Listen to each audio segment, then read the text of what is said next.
नमस्कार। देश के किसी कोने से बुलडोजर न्याय का शोर हुआ। आरोपियों के घर बुलडोज किए जाने लगे। आवाज देश की सबसे बड़ी अदालत तक पहुंची और फिर उस अदालत से एक आवाज आई कि हमारे देश की न्यायिक व्यवस्था में बुलडोजर जैसे व्यवस्था नहीं है। हमारी न्यायिक व्यवस्था रूल ऑफ लॉ से चलती है। सरकार जज, जूरी और जल्लाद नहीं हो सकती। वो आवाज़ थी जस्टिस BR गवई की। जस्टिस गवई CJI के पद से रिटायर हो गए हैं और आज हमारे साथ हैं बातचीत करने के लिए। सर नमस्कार। नमस्कार और स्वागत है आपका। धन्यवाद। सर, रिटायरमेंट के बाद कैसी चली ज़िंदगी? अभी तो आराम ही चल रहा है, बढ़िया। और आप लोग हैं, आप लोग परेशान कर रहे हैं सब। हम ही लोग परेशान कर रहे हैं, लेकिन इसके अलावा यहाँ का मौसम, यहाँ का पर्यावरण पॉल्यूशन भी परेशान कर रहा है। ये मैंने इसलिए पूछा कि पूरी दिल्ली, पूरा NCR जो है परेशान है और ये मामला सुप्रीम कोर्ट में भी आया, आपकी बेंच के सामने भी था। आपने कहा कि केवल दिवाली के समय ही इस पर चर्चा होती है। क्या लगता है कि कहाँ कमी रह जाती है? क्या है, तो अभी जैसा CJI साहब ने भी कल मैंने पढ़ा कि एक ऑर्डर में बोला कि हम तो इसमें एक्सपर्ट्स नहीं हैं। इसके लिए हम जब भी ऑर्डर्स पास करते हैं तो एक्सपर्ट्स की राय लेते हैं। और जैसा कि मैं रिटायर होने के 3-4 दिन के पहले ही एक ऑर्डर किया। उसमें मैंने कहा है कि हम जब दिवाली का मौसम आ जाता है, उसके पहले जब एयर क्वालिटी ख़राब होनी चालू हो जाती, तभी थोड़ा नींद में से उठ जाते। तो इसको एक पीरियडिक रूप से नहीं देखते हुए एक कंटिन्यूस मॉनिटरिंग होना चाहिए। इसके लिए हमने जो केंद्र सरकार है उनको भी निर्देश दिए कि केंद्र सरकार ने सब जो कंसर्न राज्य सरकार है उनके साथ में और जो एक्सपर्ट ACAQM उनको साथ में बिठा के एक लॉन्ग टर्म ऐसा कुछ तो भी एक सोल्यूशन निकालना चाहिए।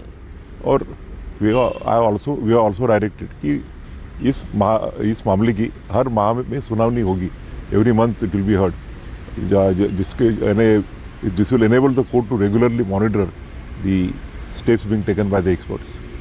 So let's hope कुछ बेहतर होगा। सरकारें गंभीर होंगी। और दूसरा उसमें ये था कि मैंने ये भी पाया कि जो इन्फोर्समेंट मशीनरीज है वो they are totally ill equipped. काफ़ी सारी वैकेंसीज थी स्टेट पोल्यूशन कंट्रोल बोर्ड्स में और जो सेंट्रल गवर्नमेंट के जो कंट्रोलिंग एजेंसी है।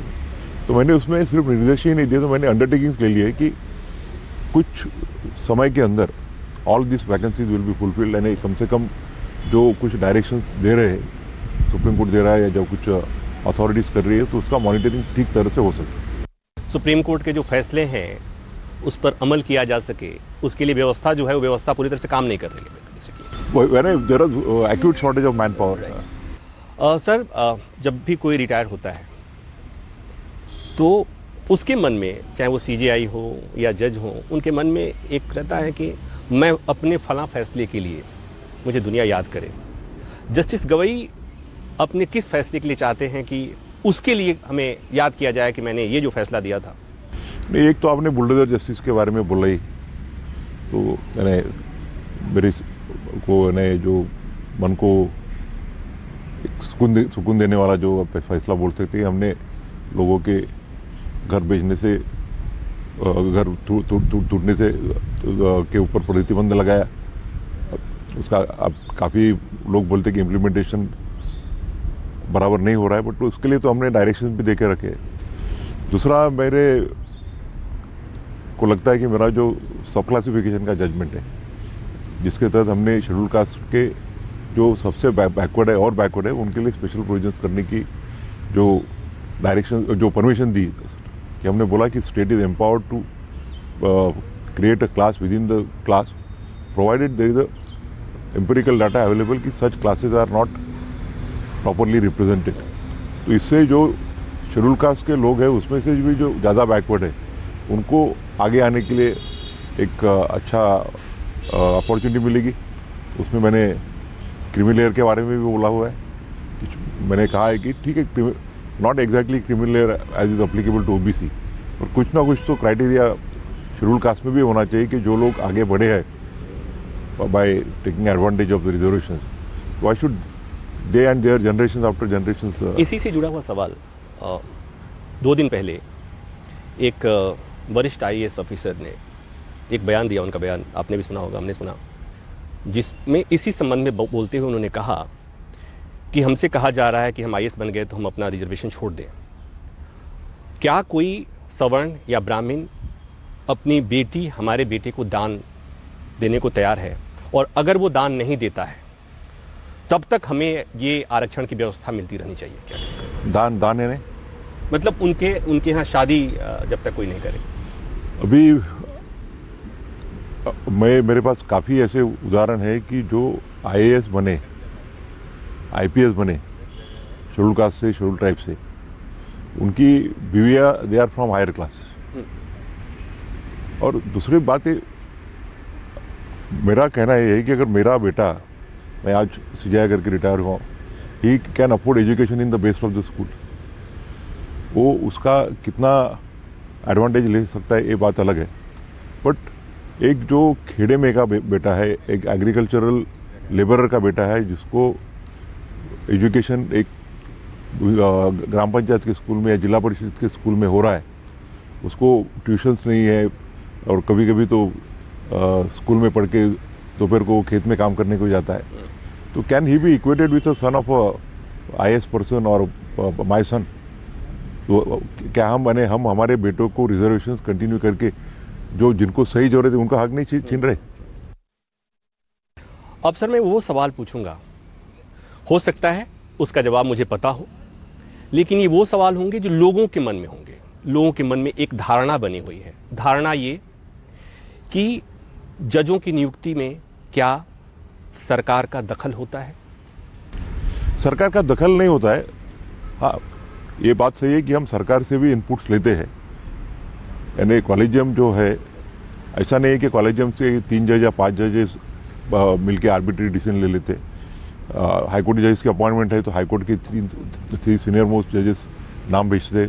उसके बाद में हमारे पास सेंट्रल गवर्नमेंट से इनपुट्स आते हैं, लॉ मिनिस्ट्री से इनपुट्स आते हैं, IB से इनपुट्स आते हैं, और जो कंसर्न स्टेट गवर्नमेंट है वहाँ के चीफ मिनिस्टर, वहाँ के गवर्नर, उनके ओपिनियंस आते हैं। उसके बाद हम जो हमारे सुप्रीम कोर्ट में जो जजेस है, जिस हाई कोर्ट से आए हैं या जिस हाई कोर्ट में उन्होंने काम किया है, उनकी भी राय ली जाती है। और ऐसा करने के बाद में अभी तो खन्ना साहब आने के बाद में हमने एक और नई सिस्टम चालू की। हम कैंडिडेट्स के साथ इंटरेक्शन भी करते हैं, तो असेस देयर एबिलिटी टू, उसमें सरकार के कंसर्न को हम वी गिव ड्यू कंसिडरेशन, पर उसको सरकारी दखल अंदाजी नहीं बोला जाएगा। ये सवाल इसलिए था कि सुप्रीम कोर्ट के एक जज की नियुक्ति को लेकर कोलिजियम की एक वरिष्ठ सदस्य ने आपत्ति दर्ज कराई थी और आपत्ति सार्वजनिक हुई थी। उसके बाद ये सवाल उठा कि कहीं न कहीं कोलिजियम पर इस तरह का दबाव अगर नहीं रहता तो कोलिजियम इस तरह का फैसला नहीं करती। ये गलत है। हर एक को अपना अपना ओपिनियन, अपने अपने परसेप्शन रहते। उनका जो डिसेंडिंग जज थे, उनका ओपिनियन हमने कंसिडर किया, चारों जजेस ने। उसके बाद में जो हमारे यहाँ सुप्रीम कोर्ट के जजेस थे, who are conversant with the functioning of the जज वाज टू बी एलिवेटेड, उनके ओपिनियन लिए गए। जैसा उन्होंने गुजरात में भी काम किया था, उन्होंने बिहार में भी, पटना हाईकोर्ट में भी काम किया था। वहाँ के जजेस से पूरे ओपिनियन लेने के बाद में उनका जो ऑब्जेक्शन था वो हमने कंसिडर किया, एंड ऑल द 4 जजेस found that he deserve to be appointed. और तो सुप्रीम कोर्ट का कॉन्स्टिट्यूशन बेंच का जजमेंट है कि अगर 1 अगेंस्ट 4 होता है, that is binding on the government. हाँ, अगर 2 अगेंस्ट 3 होता तो बात अलग रहती थी। एक धारणा है, मैं जानता हूं उसका जवाब आप ना में देंगे, क्या न्यायपालिका पर कार्यपालिका यानी सरकार का आपने कभी दबाव महसूस किया है? आपका जवाब होगा ना, लेकिन लोगों के मन में रहता है कि हाँ ऐसा होता है। बिल्कुल गलत बात है। मैं तो हमेशा यही बोलता हूँ कि अगर सरकार के अगेंस्ट सरकार के केसेस में सभी जजमेंट सरकार के खिलाफ देंगे तो ही इंडिपेंडेंट जज है, ये तो सही बात नहीं हो सकती। इट इज़ नॉट नेसेसरी कि हर चीज़ में गवर्नमेंट गलती हो, ये धारणा से तो हम देख नहीं सकते। और जहाँ सरकार का गलत है वहाँ सरकार के अगेंस्ट भी हम निर्णय देते, और जहाँ सरकार का सही तो सरकार के बाजू में भी निर्णय देते। अभी आपको गिनाना नहीं चाहूँगा, मगर मैंने कितने तो भी मैटर्स में गवर्नमेंट के अगेंस्ट डिसीजन दिए। अभी आपको तो जो हाई प्रोफाइल बेल मैटर्स को याद होंगे, एक दौर में यानी 3-4 कंटिन्यूस मेरे सीक्वेंस में ऑर्डर आए थे। इसी से जुड़ा हुआ सवाल। और एक जो अपोजिशन पार्टी के जो मेंबर ऑफ पार्लियामेंट थे उनको डिस्क्वालिफिकेशन, तो उसको मैंने स्टे दिया था। आखिरी का मेरा जो जजमेंट था उसमें मैंने वो जो ट्रिब्यूनल्स के बारे में तो जो पार्लियामेंट ने एक्ट किया था उसको सेट असाइड किया। इसी से जुड़ा हुआ सवाल कि जो जब आपने दिल्ली के डिप्टी सीएम की बात आप कर रहे हैं, मनीष सिसोदिया को जमानत मिली थी, उसके बाद से और लोगों को हाई प्रोफाइल कुछ लोगों को जमानत जब कोर्ट ने दी थी, आपने दी थी, तो उस समय आपने कहा था कि अदालतें bail is rule and jail is exception, इस सिद्धांत को भूल गई हैं। और उसके बाद लगा था कि हाँ, देश की सबसे बड़ी अदालत से, सबसे ऊंची कुर्सी से आवाज़ आ रही है, ये सब मामलों में इम्प्लीमेंट होगा। लेकिन अभी भी लोगों के मन में ये सवाल है, दिल्ली दंगे के कई आरोपी हैं, अभी भी 5 साल से अधिक समय से वो जेल में हैं। क्या ये सिद्धांत सब पे लागू होता है बराबर तौर पर, या कुछ मामलों में नहीं लागू होता? Bail is a discretionary relief, और बेल देते समय काफ़ी कंसिडरेशंस किए जाते हैं। प्राइमा फेसी केस है कि नहीं है, फिर वो जो अप्लीकेंट है वो रिहा होने के बाद में इजी फ्लाइट रिस्क, यानी देश को छोड़ के भाग सकता है क्या, या आके और फिर से ऐसे ऑफेंसेस कर सकता है क्या, इन सबको कंसीडर करके हर मामले में इंडिपेंडेंट बेसिस पे निर्णय लिया जाता है। और ये बात तो है कि हर जज एक जैसा तो नहीं रहता, जजेस आर ऑल्सो ह्यूमन बींग्स। तो कुछ जजेस रहते हैं कि जो वो लिबर्टी रहते हैं, कुछ जजेस बेल के बारे में इतने लिबरल नहीं रहते। It all depends on facts of the case. अभी वो केस सब जुडिस है, मुझे उसके बारे में पता भी नहीं, क्योंकि the matters go as per roster in our court. Sir, सवाल ये है कि लोगों को जब सरकार से लोग नाउम्मीद हो जाते हैं, निचली अदालतों से नाउम्मीद हो जाते हैं, हाई कोर्ट से नाउम्मीद हो जाते हैं, उसके बाद उनकी उम्मीद होती है वो सुप्रीम कोर्ट से होती है। आप इतने दिन सुप्रीम कोर्ट में जज के तौर पे रहे, चीफ जस्टिस के तौर पे रहे, आपको क्या लगता है कि सुप्रीम कोर्ट अपनी उस भूमिका को ठीक ढंग से निभा पा रहा है? नहीं, अभी एक तो ह्यूज पेंडेंसी का भी प्रॉब्लम है, बट ऑल द जजेस to the best of their ability are discharging their duties. और for every citizen Supreme Court is a court of last resort. तो उसमें प्रॉब्लम है, ऐसा है कि हर केस में कम से कम 2 लिटिगेंट रहते, एक उसमें से एक ही जीत सकता है। जो जीतता नहीं उसको लगता है कि हमें न्याय नहीं मिला, पर ऐसा तो नहीं है कि एवरी जज according to his oath discharges his duty. अब वो सवाल जिसका जवाब लोग चाहते हैं कि हायर जुडिशरी से आए, सुप्रीम कोर्ट से आए। सर, एक अप्रिय स्थिति पैदा हुई। उस समय तत्कालीन दिल्ली हाई कोर्ट के जज जस्टिस वर्मा के घर से कैश मिला, और उसके बाद मामले की रिपोर्ट गई, मामला चला गया। ठीक है, एक प्रक्रियागत डिले है कि उसके बाद महाभियोग की प्रक्रिया चल रही है, उसमें समय लगेगा। लेकिन लोगों के मन में सवाल होता है, लोग बार बार पूछते हैं, हम लोगों से भी पूछते हैं, उसमें हुआ क्या, इतना विलंब क्यों हो रहा है, या सुप्रीम कोर्ट ने अपने स्तर पर क्या किया? आपको लगता है कि ये इस तरह की बात, इस तरह के मामले में सुप्रीम कोर्ट को भी एड्रेस करना चाहिए, और जो भी होना चाहिए तत्काल होना चाहिए? नहीं, supreme Court is also bound by the law. तो कॉन्स्टिट्यूशन में जो प्रोविजन है वो तो फॉलो करनी पड़ेगी। Nobody can be condemned unheard. और सुप्रीम कोर्ट जजेस को के अगर सुप्रीम कोर्ट जजेस for that matter any even for high court जजेस, अगर कुछ कार्रवाई करनी है तो कॉन्स्टिट्यूशन में जो प्रोविजन है उसी के तहत करनी पड़ेगी। और अगर समझो लगता है, पार्लियामेंट को लगता है या एग्जीक्यूटिव को लगता है कि ये प्रोविजन पूरी नहीं है, इट्स नॉट कंप्लीट, तो the parliament can always amend the constitution so as to make certain changes, but while doing so the independence of judiciary also has to be maintained. इसी से जुड़ा हुआ सवाल कि इलाहाबाद हाई कोर्ट के एक जज जिन्होंने संविधान के खिलाफ जाकर बयान दिया, मामला सुप्रीम कोर्ट के संज्ञान में आया, सुप्रीम कोर्ट के कोलिजियम ने इस पर विचार किया, ये बातें सार्वजनिक भी हुई, लेकिन लोग इंतजार करते रह गए और उस मामले में आगे क्या हुआ किसी को नहीं पता चला। सर, आपको नहीं लगता है कि इससे न्यायपालिका की जो गरिमा है उस पर असर पड़ता है? नहीं, कॉलेजियम का जो डिसीजन है उसे तो सरकार ने, अगर गवर्नमेंट के पास अगर कुछ वैलिड कंसर्न्स है तो वो वैलिड कंसर्न्स रहे तो कॉलेजियम ऑलवेज रिकंसिडर्स इट और वैसे रिजोल्यूशन मॉडिफाई भी किए जाते हैं। तो जो कॉलेजियम का डिसीजन था उसको सरकार ने तो मानना चाहिए। तो आपको लगता है कि उसमें कार्रवाई होनी चाहिए? कार्रवाई बिल्कुल होनी चाहिए। जो कॉलेजियम ने सोच समझ के डिसीजन लिया है। सर, एक सवाल इसी गरिमा से और इसी आस्था, इसी फेथ जो जुडिशरी के प्रति है। मैं 2 दशक से सुप्रीम कोर्ट रिपोर्ट करता हूं और मैंने अपनी आंखों से देखा है कि सुप्रीम कोर्ट के सामने BM दास रोड से जाता हुआ एक आम आदमी सुप्रीम कोर्ट का गुंबद देख करके हाथ जोड़ते हुए मैंने उसे देखा है। कोर्ट रूम में जाता हुआ वादी प्लेंटिफ अपना जूता चप्पल बाहर निकाल कर और कोर्ट में जज के सामने हाथ जोड़कर खड़ा होते हुए मैंने देखा है। और आज मैं ये देखता हूं कि सुप्रीम कोर्ट के फैसले पर, सुप्रीम कोर्ट के जजों की टिप्पणी पर, सुप्रीम कोर्ट को लेकर, जजों को लेकर तमाम अपमानजनक, अभद्र टिप्पणियां की जाती हैं। तो ये जो स्थिति आई है, इसके लिए आप किसको जिम्मेवार मानते हैं? ज़्यादा करके तो सोशल मीडिया और एक लॉबीज है जो हरदम जजेस को टारगेट करती रहती है। मेरे मत से, यानी अकॉर्डिंग टू मी,